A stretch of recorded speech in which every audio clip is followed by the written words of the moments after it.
Good morning, crime community. I'm going to read out another chapter of Poisoner in Chief.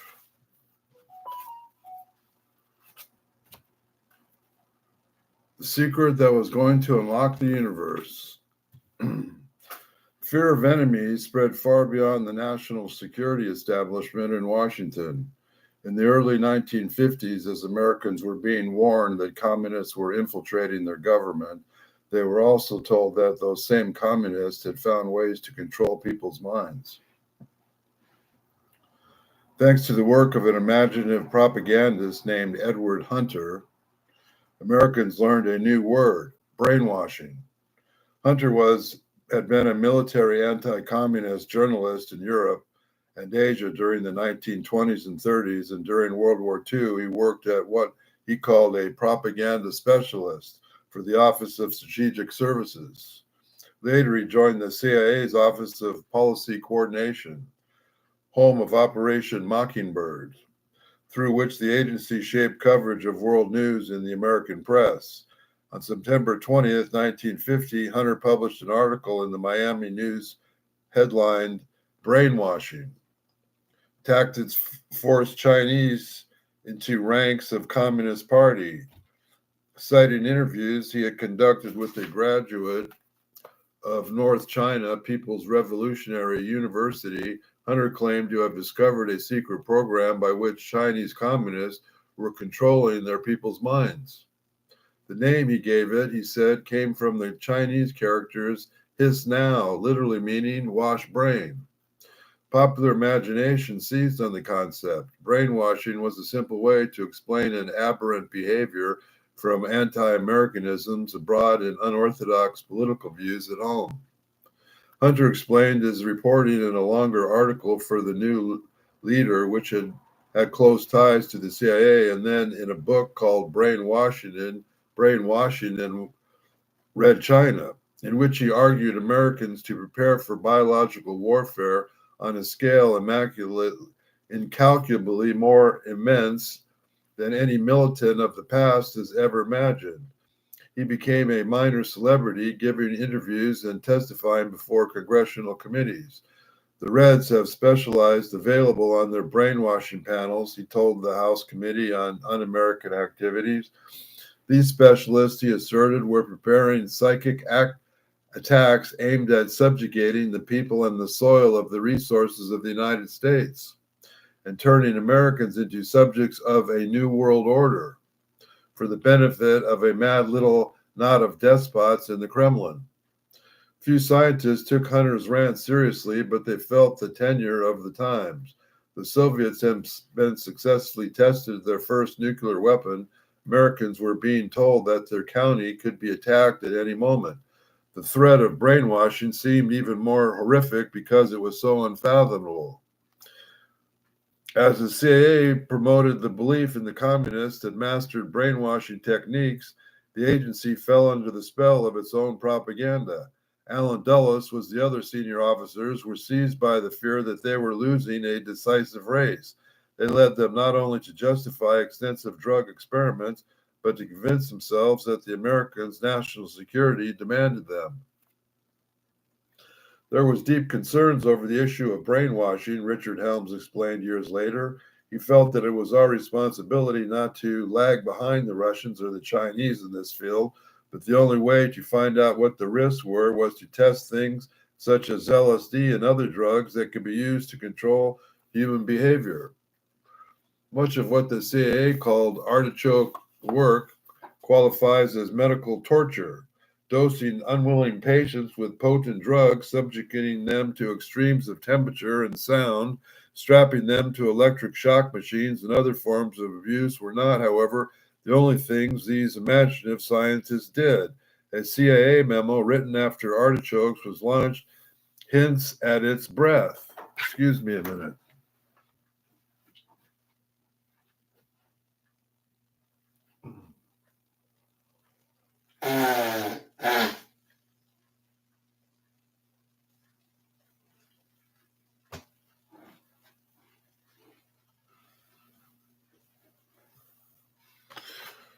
Okay, where were we?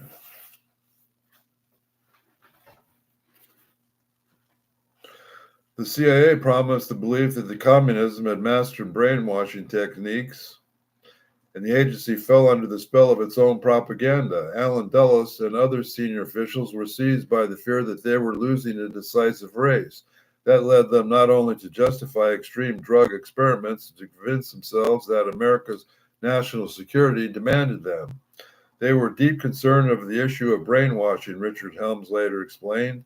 He felt that it was our responsibility not to lag behind the Russians and the Chinese in this field, and the only way to find out the risks was to test things such as LSD and other drugs that could be used to control human behavior. Much of the CIA called artichoke work qualifies as medical torture.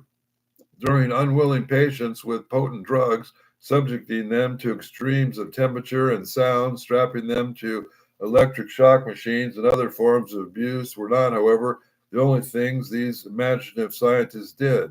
A CIA memo written soon after Artichoke was launched hints at its breadth. Specific research should be undertaken to develop the new chemicals or drugs or to improve known elements for use in artichoke work. An exhaustive study should be made of various gases and aerosols. Gas guns, jets, or sprays, both concealed and open, should be studied. In addition, the problem of permanent brain injury and amnesia following lack of oxygen and exposure to other gases should be studied. The effects of high and low pressures on individuals should be examined. A considerable amount of research should profitably be expended in the field of sound. This research could include the effects on human beings of various types of vibrations, monotonous sounds, concussion, ultra-high frequency, ultrasonics, and especially a constantly repeated words, sounds, continuous suggestions, non-rhythmic sounds, whispering, etc. Bacteria, plant cultures, fungi, poisons of various types are capable of producing illnesses, which in return would produce high fevers, delirium, etc.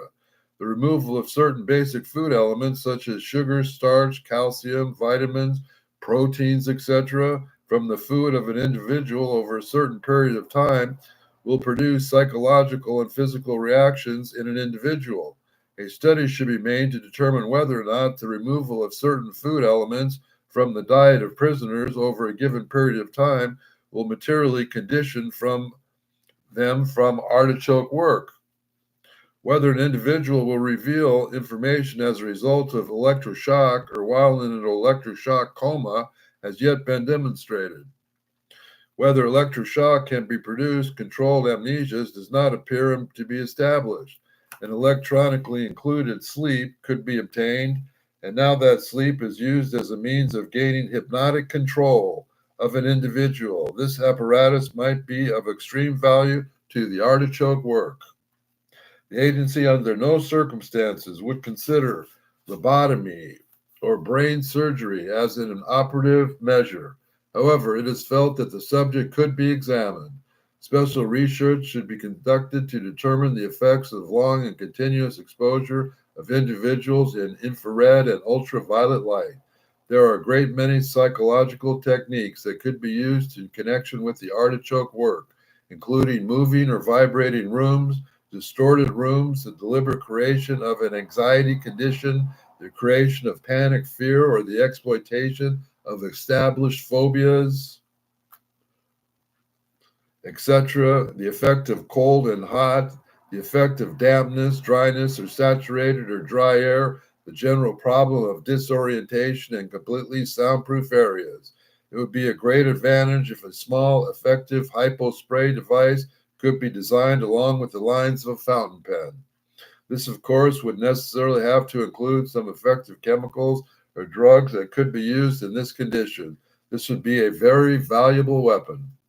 Artichoke interrogators thought of themselves as more sophisticated than the rough boys, quote unquote, of Camp King. By the clinical standards, they were spectacularly unqualified. Few had any training in psychology or knew a foreign language. They staggered blindly through dark territory, not knowing what techniques might work, but determined to try whatever they could imagine. Each artichoke team included a research specialist, a medical officer, and a security technician. By early 1952, 4 teams were active, one each in West Germany, France, Japan, and South Korea. Several more were added. As a rule, according to one memo, individuals subjected to artichoke techniques will be entirely cooperative, passive, and lethargic. Sometimes an artichoke team would be dispatched at the request of Army or CIA interrogators who faced particularly stubborn prisoners. A cable sent to Washington in early 52, for example, reads, "Request permission, give artichoke to redacted, Wild Team in France, redacted, have failed to break subject through convince, T, redacted. If other times artichoke scientists came up with a new drug or other techniques they wished to test and send out a call for expendable, quote unquote, subjects. In mid 1952, they asked a CIA station in South Korea to supply a bunch of them. We need a bunch of expendables from South Korea for our torture project. Desire sent artichoke team from August 18th to September 9th to test important new technique.